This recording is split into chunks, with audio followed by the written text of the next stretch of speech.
I recently bought a new incense holder. Everything seemed normal until I emptied the ash. To my surprise, the ash was sticking to the magnet on the holder. Curious, I ran a test. I let another stick burn completely, then used a magnet on the cool dash. And guess what? A majority of the ash was magnetic. I couldn't believe it. Ash isn't supposed to react to magnets. That means something in the incense, possibly metal particles, is being burned and released into the air. I've often felt sick or short of breath after using this incense. Now I'm wondering, is this why? How many people are unknowingly inhaling this?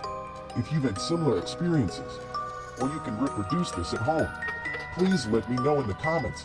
This could be bigger than just one product.